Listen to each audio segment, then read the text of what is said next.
আজকের গল্প কার হাত। লেখক অতীন বন্দ্যোপাধ্যায়। আমার বাড়ি ফিরতে বেশ রাত হয়। কাগজের অফিসে কাজের চাপ থাকলে যা হয়, কোনো খবর বাদ না যায়। আবার গুরুত্ব পাবে কোন খবর, কি মেন হবে, সেকেন্ড মেন কিংবা আরও সব দেখে শুনে মোটামুটি কাগজের প্রথম পাতার লেআউট দেখে তবে ফিরতে হয়। অফিস থেকে গাড়িতে ঘন্টা খানেকের পথ। বাড়ি ফিরতে ফিরতে রাত 11টা, কখনো বা 12টাও বেজে যায়। একমাত্র স্ত্রী এবং রান্নার লোকটা বাদে অত রাত পর্যন্ত কেউ জেগে থাকে না। কোনোদিন মেজ ছেলে পড়াশুনোর চাপ থাকলে জেগে থাকে, কিন্তু সেদিন বাড়ি ফিরে দেখছি সবাই জেগে। রাতও নেহাত কম হয়নি। দুপাশের বাড়ি ঘরের আলো নেভানো, শুধু রাস্তার আলো জ্বলছে, আর মাঝে মাঝে রাস্তার কুকুরগুলো এলো পাথারে দৌড়চ্ছে, কখনো ঘেউ ঘেউ করছে। গেট খুলে দিল রান্নার লোকটা। দরজা দিয়ে ঢুকতে দেখি ছোট মেয়ে দৌড়ে আসছে। কাছে এসেই বলল, জানো মেজদা না সেই কঙ্কালটা নিয়ে এসেছে। আমি জানি এটা আনার কথা, বিস্ময়েরও কিছু নেই। ডাক্তারি পড়তে গেলে ওসব তো লাগবে। তবে বিস্ময় না থাকলেও মনের মধ্যে কেমন একটা খিঁচ ধরে গেল। শত হলেও নিজের বাড়ি বলে কথা, তাছাড়া সংস্কার যাবে কোথায়? বললাম, কোথায় রেখেছে ওটা? দাদার খাটের নিচে। খাটের নিচে রাখতে গেল কেন? সিঁড়ির চাতালে রেখে দিলেই পারত। সঙ্গে সঙ্গে মনে হলো এসব বলা বোধহয় ঠিক হলো না। কঙ্কালটা সম্পর্কে আমারও ভীতি আছে। এই কঙ্কাল নিয়ে আসার ব্যাপারে বাড়িতে কিছুটা ত্রাস সৃষ্টি হয়েছিল, সবচেয়ে বেশি গিন্নি এবং ছোট মেয়ে সোনালির। একদিন খেতে বসে সমীর কঙ্কালের কথা তুলতেই পাত থেকে সোনালি উঠে পড়েছিল। উফ, আর সময় পেলি না মেজদা? সমীর অবাক। সে বলেছিল, ধুর, তোদের সব বাড়াবাড়ি ব্যাপার। খেতে বসে সমীরের সাহস দেখে আমার বেশ গর্বই হয়েছিল। এই তো তার 18 পার হয়েছে, কঙ্কাল সম্পর্কে ওর কোনো খিঁচ নেই। ডাক্তারি পড়তে গেলে ওসব খিঁচটিচ থাকলে হয় না, কিন্তু তাই বলে খাটের তলায় রেখে ওপরে সে ঘুমোবে ভাবতে আমার একটু অস্বস্তি হচ্ছিল। যেন কিছুই না ব্যাপারটা। আমি জামা কাপড় ছেড়ে বাথরুমে ঢুকতে গেলে সোনালি ফের বলল, বাবা তুমি কঙ্কালটা দেখবে না? ওটা আবার দেখার কি আছে? স্ত্রী বলল, শোনো, সমীরের ঘরে তুমি বরং আজকে শো, ও একা থাকবে। সমীর বোধহয় দোতলার ঘর থেকে সব শুনতে পাচ্ছে। সে চিৎকার করে বলল, তোমাদের কি হচ্ছে? আমিও বললাম, আরে ওটাতে তো আর কিছু নেই, ভয়ের কি, শুধু কখানা হাড়। বাড়িটায় লোকের চেয়ে ঘরের সংখ্যা বেশি। একটা একটা ঘর এক একজনের। কেবল নিচের ডাইনিং স্পেসে রান্নার লোকটা শোয়। সোনালি আজ নিজের ঘরে শুতে যায়নি, সে তার মার সঙ্গে শোবে বলে বায়না ধরে বসে আছে। একা একা কোনো ঘরে সে ঢুকছেও না। আমি জানি এসব কুসংস্কার থাকা ভালো না। আসলে কঙ্কালটা আসায় বাড়িতে বেশ একটা ভুতুড়ে পরিবেশ যেন সৃষ্টি হয়ে গেছে। এসব ভালো লক্ষণ না, সুস্থতার লক্ষণ না। জোর করে ঝেড়ে ফেলে বললাম, চল কঙ্কালটা দেখে আসি। আমি যাব না বাবা, তুমি যাও। সিঁড়ি ধরে ওপরে উঠতেই দেখি সমীর উবু হয়ে বেতের ঝুড়ি থেকে একটা হাড় টেনে বার করছে। বোধহয় সে মিলিয়ে দেখছে সবগুলি হাড় ঠিক ঠিক সে পেয়েছে কিনা। আমাকে দেখেই হাড়টা তুলে বলল, বলো তো এটা কোথাকার হাড়? আমি কি করে জানব? হাতের। হাড়টার নাম হিউমারাস। হিউমারাস বলার সঙ্গে সঙ্গে আমার চোখটা টেবিলের দিকে গেল। একটা পুরো আর্টিকুলেটেড হাতের কঙ্কাল টেবিলের ওপর সাজানো, আঙুলগুলো ছড়ানো। সত্যজিৎ বাবুর মণিহার ছবিতে এমন একটা হাতের কঙ্কাল ঝপাট করে পড়তে দেখেছিলাম। ঠিক সেইভাবে হাতের কঙ্কাল তার আঙুলগুলো ছড়িয়ে রেখেছে। ভেতরটা কেমন যেন কেঁপে উঠল। কঙ্কালটা আলগা থাকলে এতটা বীভৎস বোধহয় লাগতো না। বললাম, সবই আলগা এনেছিস? তা এই হাতটা জোড়া লাগানো কেন? সমীর বলল, যা পাবো তাই তো আনবো। সোনালি নিচ থেকে বলছে, দেখলে বাবা? দেখলাম তো, তুই আয় না, ভয়ের কি আছে? ওরে বাবা, সে ছুটতে পালিয়ে গেল তার মায়ের কাছে। সমীর হঠাৎ বলল, সোনা বড় জ্বালাতন করছে। মাও কেমন যেন আমার ঘরে পা দিচ্ছে না বিকেল থেকে। বিষয়টাকে হালকা করে দেবার জন্য বললাম, আরে সংস্কার যাবে কোথায়? কোথাকার কোন অপমৃত্যুর ফলে এই কঙ্কালটা তৈরি হয়েছে কে জানে। গেরস্থ ঘরে প্রথম প্রথম এমন একটু হয়, পরে সব ঠিক হয়ে যাবে। আসলে আজ তো একটা কঙ্কাল তো। আরো কিছু বলতে যাচ্ছিলাম, দেখবি থাকতে থাকতে সব সয়ে গেছে। হঠাৎ অবাক হয়ে টেবিলের দিকে তাকাতেই দেখলাম কঙ্কালটা কেমন যেন চকিতে একটা নারীর সুন্দর সুগোল হাত হয়ে গেছে, আর তার হাতে একটা শাঁখা। আমি খুবই ঘাবড়ে গেছি। বদহজম হলো নাকি? চোখ ঝাপসা হয়ে গেল নাকি? ভালো করে দেখতেই বুঝলাম, না না, ওটা তো কঙ্কালই। কঙ্কালের একটা হাত। তাহলে আমি এমন দেখলাম কেন? মনের গোলমাল হতে পারে, হয়তো ভয় পেয়েছি ভেতর ভেতর। বের হয়ে আসার মুখে বললাম, হ্যাঁ রে, কঙ্কালটা কি মেয়ে মানুষের? সমীর বলল, হ্যাঁ, কেন বলো তো? সঙ্গে সঙ্গে মনে হলো শীতের রাতেও আমি ঘামছি। তাড়াতাড়ি নিজেকে আড়াল করার জন্য সিঁড়ি ধরে নামতে থাকলাম। বেশি কৌতূহলও প্রকাশ করতে পারছি না। আমি তো বাড়ির অভিভাবক, আমি যদি ঘাবড়ে যাই তবে আর সব যাবে কোথায়? দীর্ঘকালের সংস্কার থেকেই এই সব হচ্ছে। ঝেড়ে ফেলা দরকার, স্বাভাবিক থাকার চেষ্টা করতে হবে। বাথরুমে ঢুকে হাতে মুখে ভালো করে জল দিলাম। নীলাভ আলোটা জ্বলছে বাথরুমের। কেন যে এমন দেখলাম? স্পষ্ট চোখের ওপর কোনো বিবাহিত নারীর হাত ভেসে উঠল যেন। বাথরুম থেকে বের হয়ে নিচে খেতে গেলাম। খাবার টেবিলে স্ত্রী পাশের চেয়ারে বসে এটা ওটা এগিয়ে দেয়। কি জানি কেন ওর হাতের দিকে আমার চোখ গেল। চোখ সরাতেই পারছি না। আমি যে খাচ্ছি না, স্ত্রী লক্ষ্য করে বলল, কি ব্যাপার, খাচ্ছ না কেন? আমার হাতে কি দেখছো? কেমন বোকার মতো বললাম, না কিছু না। কিন্তু ভেতরের খিঁচটা গেল না। রাতে কেন জানি ভালো ঘুমও হলো না। পাশের ঘরে সমীর, তার খাটের নিচে একটা আস্ত কঙ্কাল। কেমন একটা অলক্ষণে গোপনে ব্যাপার ঘটে গেল চোখের ওপর।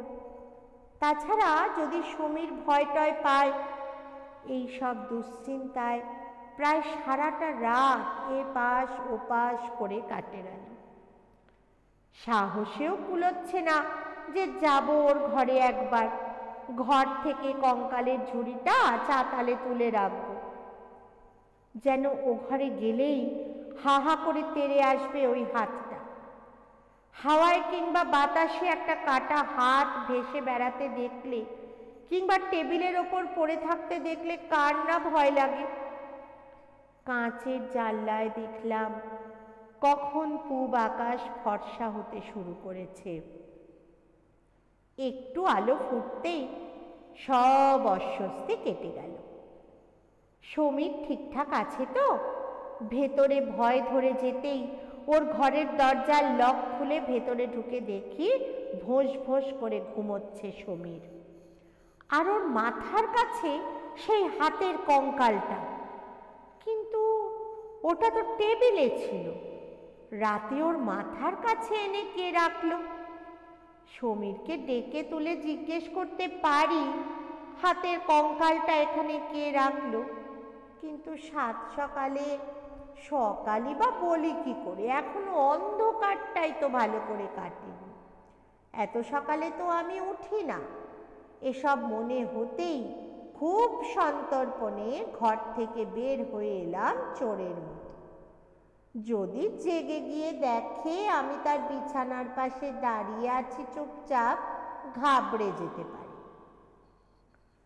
সকালে চা খাবার দিলে দেখলাম সমীর স্নানে যাচ্ছে। 8টার মধ্যে কলেজে তাকে বের হতে হয়। ডাকলাম, শোন।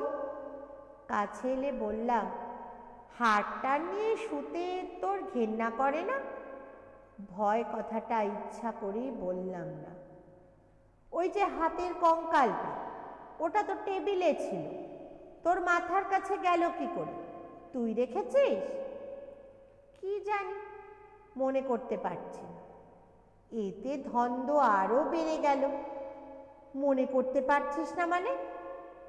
আমার কথায় সমীর কেমন যেন অবাক হয়ে গেল। আমার মুখে কি সে ভয়ের চিহ্ন দেখল? সে বলল, আমার অত খেয়াল নেই। বিষয়টা আর ঘাঁটালাম না, সে নিচে নেমে গেল। মনের মধ্যে ধন্দটা ঘুরছে না। অশরীরী আত্মা টাত্মা নিয়ে তেমন কোনো বিশ্বাস আমার নেই, কিন্তু নিজের চোখকে অবিশ্বাস করি কি করে? কেমন একটা বিপদের আশঙ্কা ভেতরে ভেতরে অনুভব করলাম। সমীরকে কলেজে যাবার সময় বললাম, আইডেন্টিটি কার্ড নিয়েছিস তো, সাবধানে যাস। এসব আমি কোনোদিনই দেখি না কিংবা বলি না, কিন্তু আজ কেন যে বলতে গেলাম। আমাকে 4টের সময় বের হতে হয়। সকাল 10টায় সোনা বের হয়ে গেল, ওর মা বের হয়ে গেল 10:30টায়।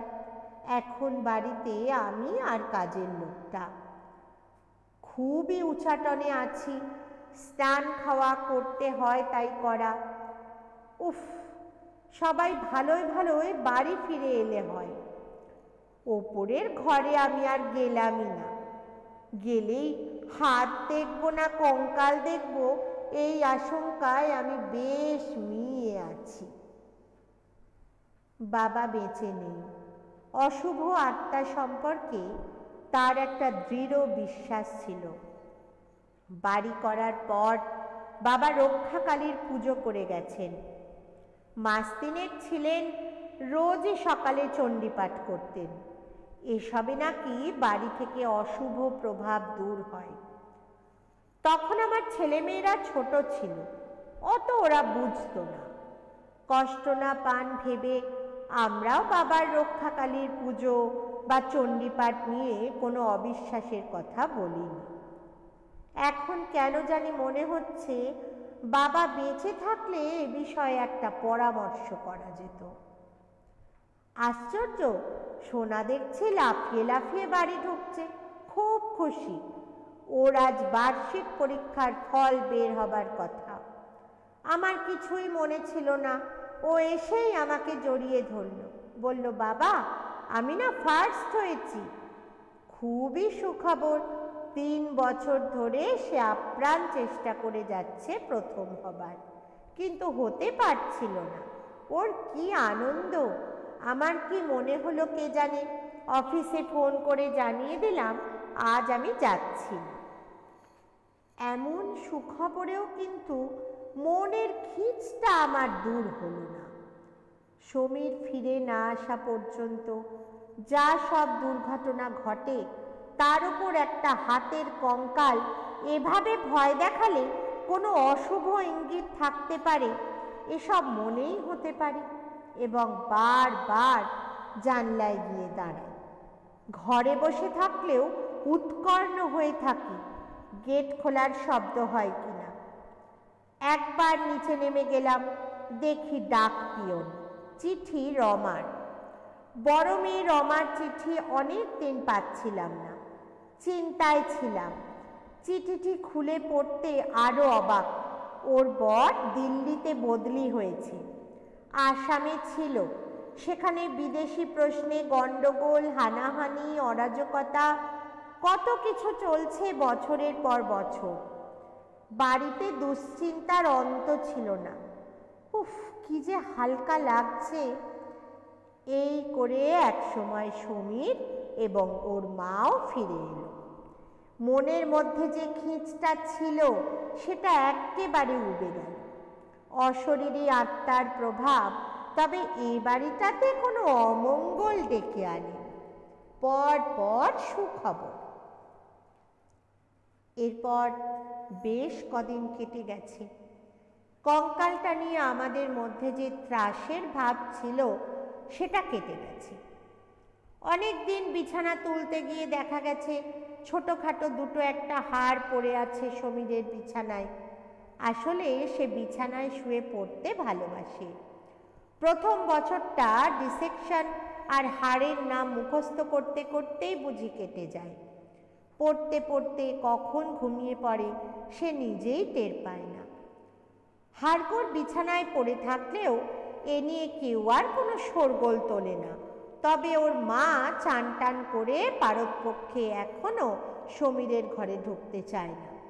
আমি আবার স্বাভাবিক, ওটা মনেরই ভুল ভেবে বিষয়টাকে হালকা করে নিয়েছি। বাড়ির কুকুরটা আগে আমার ঘরে শুতো, এখন সমীরের ঘরে শোয়। একদিন কুকুরটা সমীরের ঘরে শুয়েছে কিনা উঁকি দিতেই আমি অবাক। যেখানে কুকুরটা শুয়ে থাকে তার পাশেই সেই হাত, কিন্তু এবারে একেবারে ন্যাড়া, হাতে শাঁখা নেই। সমীর ঘুমিয়ে আছে। ঝুড়িতে কঙ্কালের দাঁতগুলো যেন আমাকে ভেঙচি কাটল। গাটা সঙ্গে সঙ্গে ফুলে উঠল। কি করব বুঝতে পারছি না। কুকুরটা আমার পায়ের শব্দে জেগে যেতেই দেখলাম হাতটা আবার কঙ্কাল হয়ে গেছে। আমি দাঁড়াতে পারছিলাম না। আমি ঠিক আছি কিনা ভেবে নিজের গায়ে চিমটি কাটলাম। না, আমি ঠিক আছি। নিজের চোখে দৃশ্যটা দেখেছি। বরং পরদিন একটা দুঃসংবাদ পেলাম। আমার এক খুড়তুতো বোন আত্মহত্যা করেছে। ঘুমের ওষুধ খেয়ে আত্মহত্যা।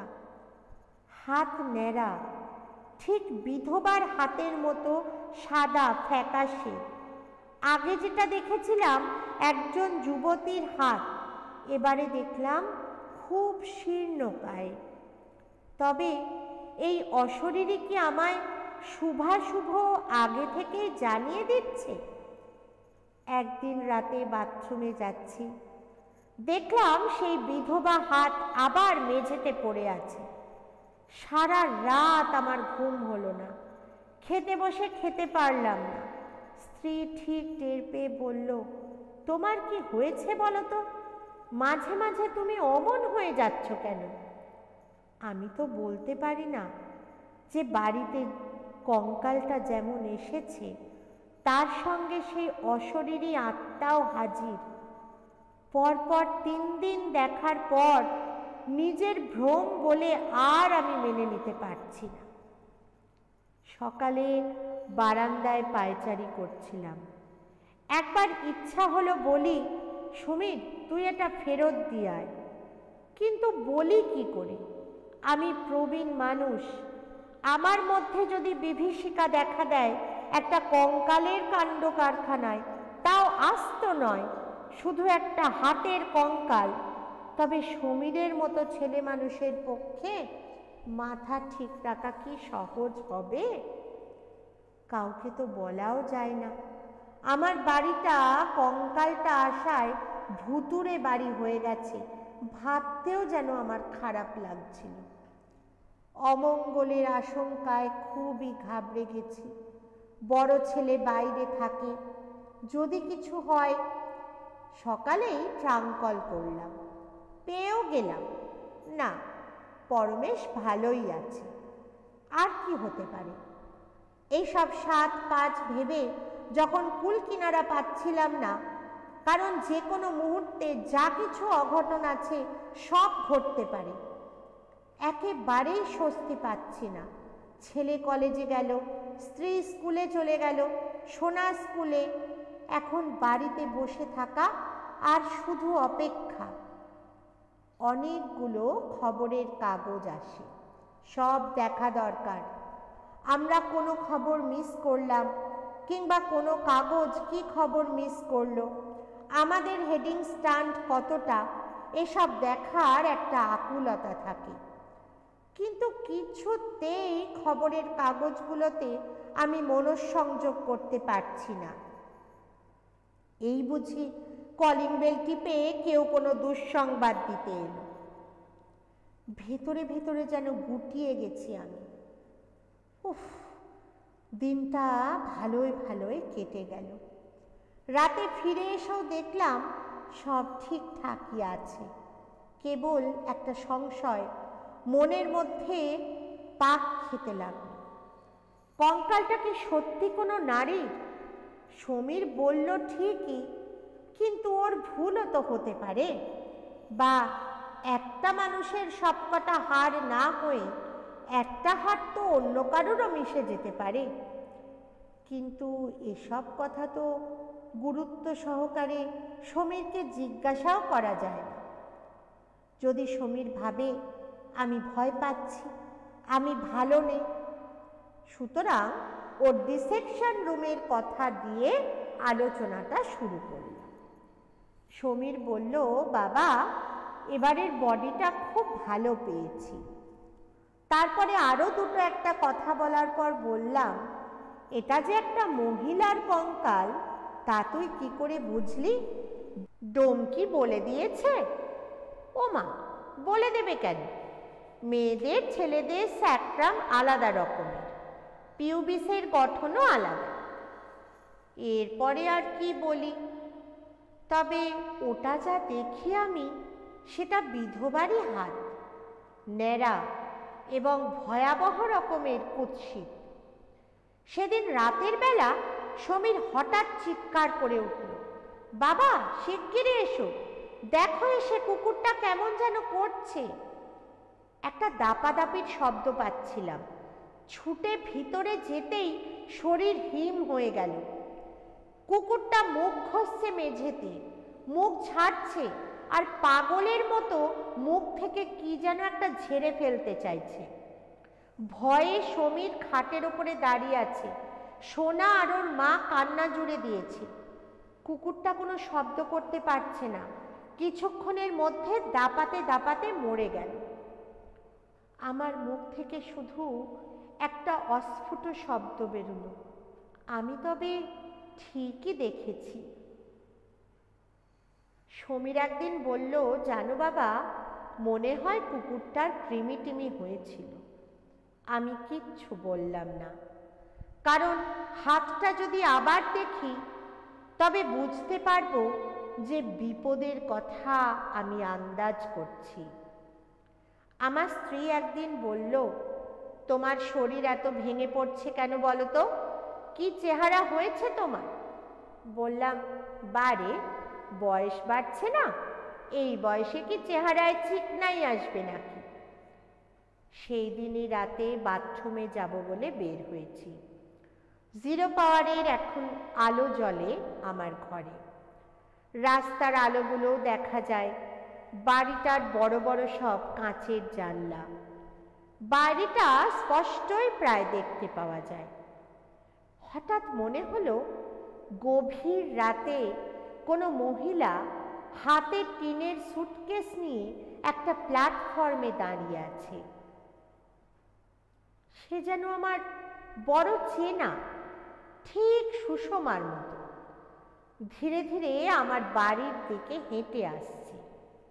এত রাতে গাড়ি লেট থাকলে হতেই পারে, কিন্তু একা একা সুষমা কবেকার সেই মেয়ে। আমি দরজা খুলে দিতে তাড়াতাড়ি নিচে নেমে গেলাম। দরজা খুলে দেখি কেউ তো নেই। গেট খুলে বাইরে বের হয়ে দেখলাম সব ফাঁকা। গেট খোলার আওয়াজে সোনা, সমীর, ওর মা, কাজের লোকটা সবাই জেগে গেছে। কে কে গেট খুলল? নিচ থেকে আমি বললাম, আমি। এত রাতে কোথায় যাচ্ছ বলে সবাই ছুটে নেমে এল। সবার চোখে মুখে উদ্বেগ। তাই তো, প্ল্যাটফর্ম আসবে কোত্থেকে? এত রাতে কেউ কারোর বাড়ি আসে? আর সুষমা এত কম বয়সী থাকবে কেন? আমার মতো সেও তো প্রৌঢ়া হয়ে গেছে। ইস, কি যে ভুল দেখলাম! মাথাটা কি আমার একেবারে খারাপ হয়ে গেল? আচ্ছা, কঙ্কালটা কি তবে সুষমার? সেই কি এই বাড়িতে হাজির? উফ, কি যে ভাবছি! এমনিতেই আমার ঘুম পাতলা, মাঝে মাঝে ঘুম হয় না।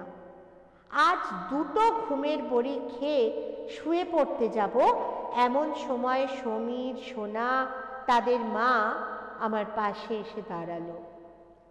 দরজা খুলে কোথায় যাচ্ছিলে বলো তো? কুকুরটার অস্বাভাবিক মৃত্যুর পর সমীরও যেন কিছুটা সংশয় ভুগছে। বললাম, মনে হলো কেউ হাঁটছে।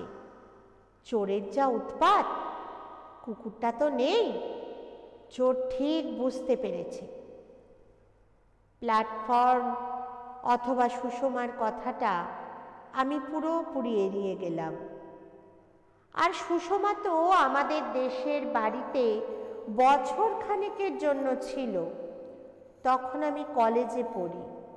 সুষমা আর ওর দাদা আমাদের দূর সম্পর্কের আত্মীয়। দেশ ভাগ হবার পর ওরা আমাদের বাড়িতে এসে বছর খানেক ছিল। বাঁশবেড়ের দিকে ওর দাদার চটকলে চাকরি হয়ে গেলে সুষমা চলে যায়। তবে সুষমা এই বছরখানেক আমার ঘরের সব কিছু এত সুন্দর করে সাজিয়ে রাখত, বই, জামা, প্যান্ট সব কিছু সে ভারী যত্নে গোছগাছ করে রাখত। ও আমার চেয়ে বছর 2-3 ছোটই হবে। ফ্রক পরার বয়স যায়নি তখনও। কিন্তু আমাদের সময় তো 12-14 বছর বয়স হলেই মেয়েদের শাড়ি পরার নিয়ম ছিল। যাবার দিন আমি সুষমাকে ট্রেনে তুলে দিতে গেছিলাম। টিনের সুটকেসটা নিয়ে ও যখন ট্রেনে উঠে গেল, তখন আমার মনটা বড় খালি খালি লাগছিল। সুষমা জানলায় মুখ রেখে আমাকে দেখছিল, তারও চোখে জল চিকচিক করছিল। শুয়ে শুয়ে পুরনো স্মৃতি হাটকাচ্ছিলাম। সমীরের ঘরের কঙ্কালটা সুষমার হতে যাবে কেন? কি সব ভাবছি আমি। যদিও এরপর জানি না সুষমা কোথায় আছে। সেও গিয়ে কখনো আমাকে চিঠিপত্র লেখেনি। ওর দাদা বাবাকে চিঠি দিত, তাতে অবশ্য তার বোনের কথা বিশেষ থাকতো না। তারপর চিঠিও একদিন বন্ধ হয়ে গেল। আমার মেজমাসি কেবল একবার বাড়ি এসে বলেছিল সুষমার বিয়ে হয়ে গেছে। আমার মেজমাসির ননদের মেয়ে ছিল সুষমা। না, এসব ভাবলে আর ঘুম আসবে না। 2টো ঘুমের ট্যাবলেট খেয়েছি, চোখ বুজে আসছে এবং এক সময় আবার ফুট শব্দে ঘুম ভেঙে গেল। ভয় পাচ্ছি, চোখ মেলতে পারছি না, তবু খোলার চেষ্টা করছি। একটা কাঁচের গ্লাস পড়ে ভেঙে গেলে যেমন ঝনঝন করে শব্দ হয়, তেমনি একটা শব্দ হলো কোথাও। মাথাটা ঝিমঝিম করছে, চোখ খুলতে ভয় পাচ্ছি, ভীষণ ভয় পাচ্ছি। তবু তাকালাম, দেখলাম সত্যি সুষমার মতো কেউ দাঁড়িয়ে আছে শিয়রে। হাতটা আমার চোখের ওপর বাড়িয়ে রেখেছে, হাতে শাঁখা, যেন হাত ঘুরিয়ে সে তার শাঁখার সৌন্দর্য দেখাচ্ছে আমায়। এবারে আর পারলাম না, উঠে বসলাম। সব ফাঁকা। বুঝতে পারছি আমি প্রচণ্ড ঘামছি, জল তেষ্টা পেয়েছে। জল খেতে নামলাম, আর ঘুম হলো না। অবসাদ শরীরে। ভোরের দিকে 2 চোখ বুজে ঘুম এলো, আর অনেক বেলায় ঘুম ভাঙল। ঘুম থেকে উঠে দেখি আমার স্ত্রী আয়নার সামনে দাঁড়িয়ে চুল আঁচড়াচ্ছে, কপালে সুন্দর করে টিপ পড়ছে সিঁদুরের। ওর টিপ পরা দেখে বললাম, জানো, 2-1 দিনের মধ্যেই কোনো সুখবর পাবো, এবং পেলামও। বড় ছেলে পরমেশ চিঠিতে জানিয়েছে সে একটি বড় কোম্পানিতে কাজে যোগ দিচ্ছে। বড় ছেলের স্বপ্ন এতদিনে সফল হলো তাহলে। আসলে খুলে বললাম না যে হাতে তার শাঁখা পরা দেখেছি। শাঁখা থাকলে কোনো না কোনো শুভ খবর পাবই পাবো, আর যদি না থাকে তাহলে অশুভ। কেউ আমাকে আগেই সতর্ক করে দিয়ে যায়। হাতটা তবে কার? এরপর আর অনেক দিন কিছু দেখি না। সুষমার কথাও প্রায় ভুলতে বসেছি। মেয়ে জামাই এসেছে বাড়িতে, বেশ উৎসবের মতো কটা দিন কেটে গেল। নাতি নাতনিকে নিয়ে চিড়িয়াখানা, বিধান শিশু উদ্যানে ঘুরে বেড়ালাম। একদিন গুপি গাইন, বাঘা বাইন দেখলাম। এই করতে করতে ওদের আবার যাবার দিনও এসে গেল। রিজার্ভেশন ঠিক, ওরা এলাহাবাদে 2 দিন কাটিয়ে দিল্লি যাবে। মাঝে একবার মোগলসরাইতেও নামার কথা, সেখানে আমার মেয়ের ননদ থাকে।